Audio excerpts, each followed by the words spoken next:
Y lo que siempre se preguntan las autoridades cuando nosotros le consultamos si se puede volver o no a las aulas es si están dadas las condiciones epidemiológicas para poder regresar a los bancos en las escuelas. Roxy, ¿esto qué significa? Hola Dani, ¿qué tal? Buen día. Bueno, ¿y qué significa? Se lo vamos a preguntar a Carlota Rus, que ella es infectóloga y que integra el Comité Científico Asesor del Gobierno Nacional frente a la pandemia COVID-19. ¿Cómo le va? ¿Cómo anda? ¿Qué tal? ¿Cómo están? Bien, muy bien. Cuéntenos, ¿cuáles son esas condiciones epidemiológicas que se tienen que dar para que vuelvan los chicos a clases presenciales? Lo que se trató de hacer es digamos, un equilibrio entre lo que nosotros llamamos indicadores epidemiológicos, es como una evaluación de la pandemia, de cómo está, qué es lo que está pasando con la pandemia. Esos indicadores epidemiológicos se basan en el número de casos, en el número de duplicación de casos, en la disponibilidad de camas, en la circulación del virus, y no es en todos lados igual. Es decir, no es lo mismo lo que pasa en Ciudad de Buenos Aires, no es lo mismo lo que pasa en la ciudad de ustedes, en Mendoza, no es lo mismo lo que pasa en alguna otra localidad un poco más adentro o con un poco menos de casos. Creo que esa es la realidad epidemiológica de cada lugar. A eso se le suman las condiciones que tienen que tener las instituciones para generar tranquilidad y que haya posibilidad de disminuir o de prevenir el número de contagios. Y eso tiene que ver con el distanciamiento entre los alumnos, que eso se da con el número de alumnos que se tienen que reincorporar, es decir, que tienen que estar en un aula, las capacidades que tenga la institución para generar las normas de higiene y desinfección, el uso de tapabocas, es decir, todas esas condiciones que tiene que tener en la nueva normalidad y que están todas protocolizadas. Y a su vez también la capacidad de respuesta que tiene esa institución ante la aparición de algún caso que pueda suceder eventualmente en el lugar cuando se comienzan las clases. Por supuesto que la intención en esto no es jerarquizar el currículum o la formación pedagógica, porque no es lo fundamento más importante. Lo más importante es revincular a los chicos y generar espacios digamos, de pares, donde de alguna manera, sobre todo por los años que terminan, puedan hacer un cierre un poco más racional. Doctora, esa sería un poco todas las cosas que se tienen en cuenta. ¿Usted participó en la elaboración de este protocolo que tanto se dice? ¿Y cómo debería ser este protocolo teniendo en cuenta cuando el chico ingresa a la escuela y cuando regresa después a su casa? Bueno, en realidad varios de nosotros participamos en distintas instancias en ese protocolo.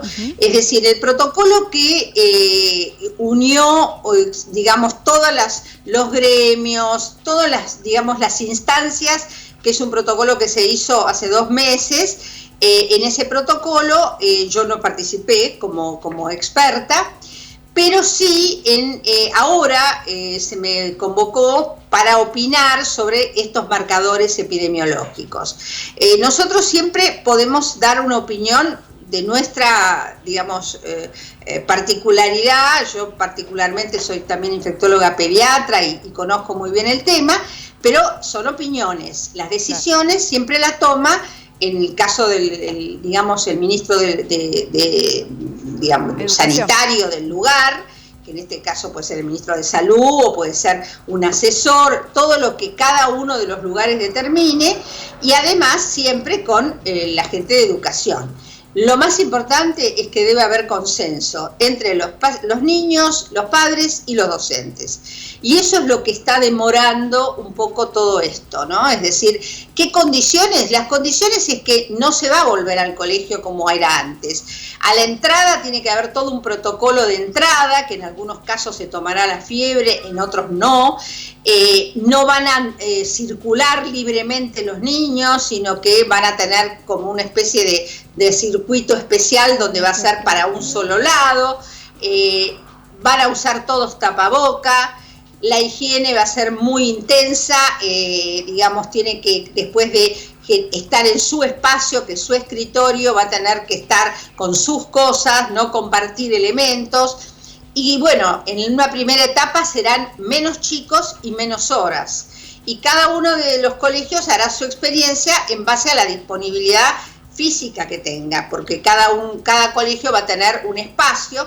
Se va a tratar de priorizar los espacios abiertos o una buena ventilación, y esto se va a ir trabajando. Obviamente que estos protocolos después, cuando empiecen las clases en el 2021, se irán ajustando y se irá viendo cómo se puede hacer en cada una de las instituciones. No van a ser todas las instituciones posibles de ser aplicados estos protocolos. Sí, seguramente esta tarde vamos a conocer más detalles de este protocolo. Bueno, y le cambiamos otro tema también. Daniela le va a preguntar, mi compañera, acerca de una situación que se está dando en Mendoza. Sí, ¿cómo le va, Carlota? Bueno, el tema pasa por el aire libre, ¿no? Se ha hablado tanto de la necesidad de resguardar esto que usted decía, la ventilación, la posibilidad de estar al aire libre. Acá vuelven las reuniones familiares, entonces la pregunta que nos hacíamos entre nosotros es si será recomendable que esa reunión familiar, en la medida de lo posible, la tengamos en un patio, en un lugar abierto.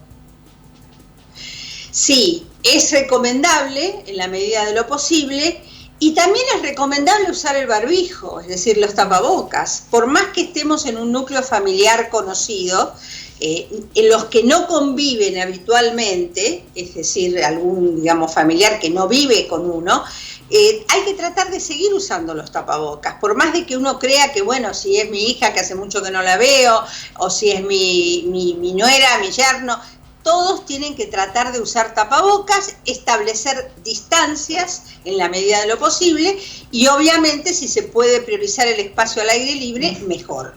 Eso va a ser una costumbre de ahora en más, hasta que en algún momento, si se da, podamos volver a la normalidad.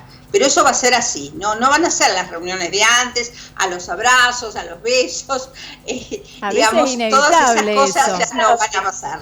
O no deberían pasar. Claro, no deberían pasar, ¿no? Es inevitable muchas veces, ¿no? Y más teniendo en cuenta que muchos hace mucho que no ven a sus familiares, ¿no? A sus padres. Exactamente. Es muy duro. Es muy duro. Pero bueno, salvo los chicos chiquitos, que uno no lo puede evitar, obviamente, pero bueno, el resto será a distancia. Seguro, para evitar el contagio. Bueno, Carlota Rus, muchísimas gracias, como siempre, tan atenta con nosotros.